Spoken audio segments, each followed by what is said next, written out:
নমস্কার বন্ধুরা, ময়না কিচেনে সবাইকে স্বাগত। আমার আজকের রেসিপি আজ থেকে 70 বছর আগেকার সম্পূর্ণ সাবেকি বাঙালি পদ্ধতিতে আলু দিয়ে খাসির মাংসের ঝোল।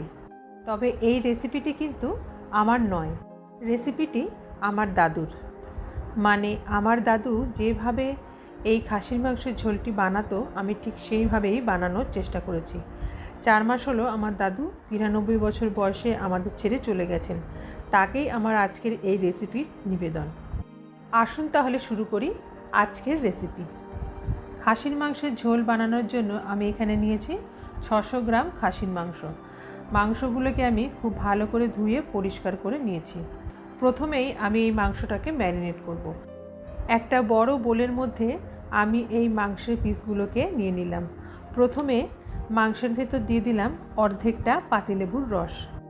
এইবার এই রকম মাঝারি সাইজের একটা রসুন, এই রকম 1 ইঞ্চি পরিমাণ আদা আর 3টে শুকনো লঙ্কা নিয়ে আমি শিলে ভালো করে বেটে নিয়েছি।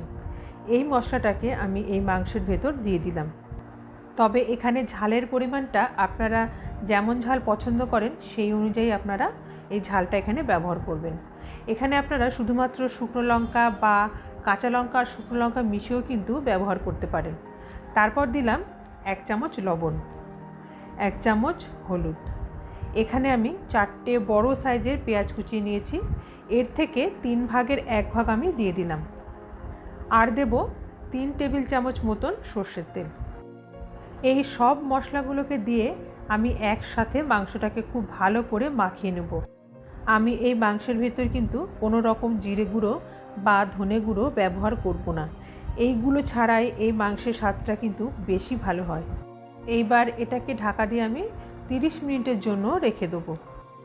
কড়াইটা ভালো করে গরম করে আমি এই কড়াইতে দিয়ে দিলাম 1 কাপ পরিমাণ সর্ষের তেল। তেলটা গরম হলে আমি আলুগুলোকে তেলের ভেতর ছেড়ে দিলাম। আমি 3টে বড় সাইজের আলু অর্ধেক করে কেটে নুন আর হলুদ মাখিয়ে নিয়েছি। আলুগুলোকে একটু লাল লাল করে ভেজে আমি তুলে রাখলাম। এইবার এই তেলের ভেতর আমি ফোড়ন দিলাম একটা তেজপাতা, একটা শুকনো লঙ্কা ও 1/2 চামচ জিরে। ফোড়নটা একটু গরম হলে আমি এই তেলের ভেতর দিয়ে দিলাম সামান্য পরিমাণ চিনি, এতে ঝোলের রঙটা ভালো হয়। আর 1 চামচ কাশ্মীরি লাল লঙ্কার গুঁড়ো দিলাম। লঙ্কার গুঁড়োটা যাতে পুড়ে না যায় সাথে সাথেই দিয়ে দিলাম পেঁয়াজ কুচিগুলো। আমি তেলের ভেতর কাশ্মীরি লঙ্কার গুঁড়ো দিলাম যাতে মাংসের ঝালটা একটু কম হয়, কিন্তু তখনকার দিনে কাশ্মীরি লঙ্কার গুঁড়োর কিন্তু ব্যবহার হতো না, এখানে শুকনো লঙ্কা বাটাই দেওয়া হতো। আর সেই সময় যেহেতু সকলেরই একান্নবর্তী পরিবার থাকতো, সেখানে একসঙ্গে 4-5 কিলো মাংস হাঁড়ি করে কাঠ কয়লার উনুনে রান্না করা হতো। আর স্বাভাবিকভাবেই অনেকটা পরিমাণ শুকনো লঙ্কা কিন্তু তখন বাটা হতো। এখানে খুব বেশি লাল করে কিন্তু পেঁয়াজটা ভাজার কোনো দরকার নেই।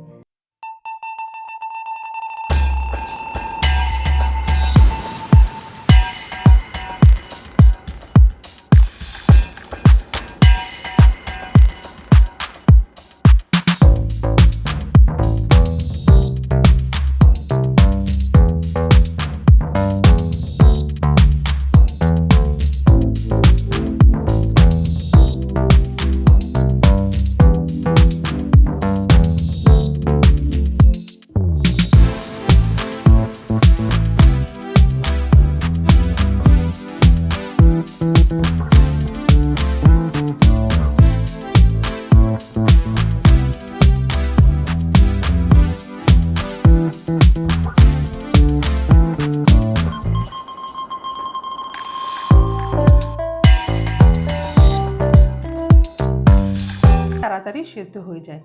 তবে আমি এখানে প্রেসার কুকারে সেদ্ধ করব বলে পেঁপের টুকরোগুলো কিন্তু দিলাম না। এবার গ্যাসের ফ্লেম লোতে রেখে 7 থেকে 8 মিনিট মতো ঢাকা দিয়ে দেবো। 8 মিনিট পর ঢাকা খুলে নিয়ে মাংসগুলোকে খুব ভালো করে আবারও আমি নেড়ে চেড়ে দেবো। আমার দাদুকে দেখতাম হাঁড়ির মুখে একটা পাত্র বসিয়ে তাতে জল দিয়ে রাখতো, এতে ঢাকা দিয়ে মাংসটা সেদ্ধ হতো আর জলটাও তখন গরম হতো। এইবার আরও একবার আমি ঢাকা দিয়ে দেবো আরও 5 মিনিটের জন্য লো ফ্লেমে। 5 মিনিট পর ঢাকা খুলে নিলাম। মাংসটাকে আবারও ভালো করে নেড়ে চেড়ে দেবো। আর এতক্ষণে টমেটোটাও কিন্তু ভালো মতো গলে গেছে। এবার এই টমেটোটাকে আমি ভালো করে ভেঙে দিলাম। দেখুন টমেটোটা কি সুন্দর মাংসের সাথে মিশে গেল। এইভাবে টমেটো দিয়ে মাংস রান্না করলে মাংসের স্বাদটাও কিন্তু খুব ভালো হয়।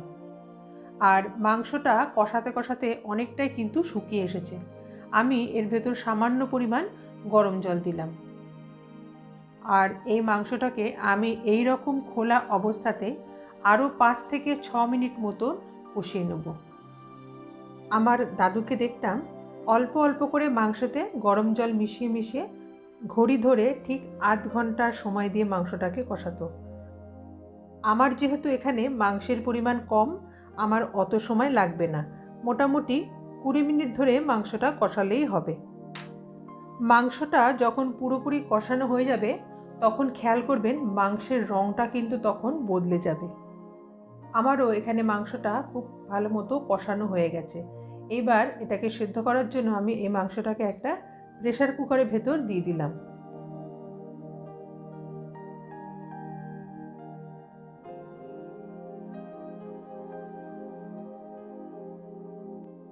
এবার কড়াইয়ের ভেতর আমি 2 কাপ জল দিয়ে জলটাকে প্রেসার কুকারের মধ্যে ঢেলে দিলাম। আরও দিলাম 1.5 কাপ পরিমাণ জল, মোট 3.5 কাপ জল দিলাম। প্রেসার কুকারের ভেতর এমনভাবে জলটা দিতে হবে যাতে মাংসের টুকরোগুলো ভালো মতো জলের ভেতর ডুবে থাকে। এবার আমি ঝোলটাকে একটু টেস্ট করে নেব। যতটা পরিমাণ আমার লবণ লাগবে ঠিক ততটাই আমি এখানে আবারও একটু লবণ দিয়ে দেবো। এবার প্রেসার কুকারের ঢাকা দিয়ে মিডিয়াম ফ্লেমে আমি 3টে সিটি দিয়ে নেব। তারপর প্রেসার কুকারের সিটি বেরিয়ে গেলে ঢাকাটা খুলে নিলাম। এইবার এই মাংসটা আমি একটু চেক করে নিই। না, মাংসটা এখনও সেভাবে সেদ্ধ হয়নি। ভাজা আলুগুলোকে আমি ঝোলের ভেতর দিয়ে দিলাম। আলুগুলো ঝোলের মধ্যে ভালো করে মিশিয়ে দেব। আর এর মধ্যে দেব 4টে আস্ত কাঁচা লঙ্কা। এতে ঝাল হবে না, ফ্লেভারটা খুব সুন্দর আসবে। এবার প্রেসার কুকারের আমি আরও একবার ঢাকা দিয়ে দেবো আর মিডিয়াম ফ্লেমে 3টে সিটি দিয়ে নেব। এখানে আমি 4টে এলাচ, 8-10টা গোলমরিচ, 12টা লবঙ্গ, 2 টুকরো দারচিনি জলের মধ্যে ভিজিয়ে রেখেছিলাম। আর এইগুলোকে আমি শিলে ভালো করে বেটে নেব। আমি এই গরম মশলাতে লবঙ্গের ব্যবহারটা কিন্তু বেশি পরিমাণে করেছি। মাংসটা খাওয়ার সময় লবঙ্গের একটা খুব সুন্দর স্বাদ আর গন্ধ ঝোলের মধ্যে আসবে। আপনারা যদি এইভাবে লবঙ্গের ব্যবহার না করে থাকেন তাহলে একদিন করে দেখবেন।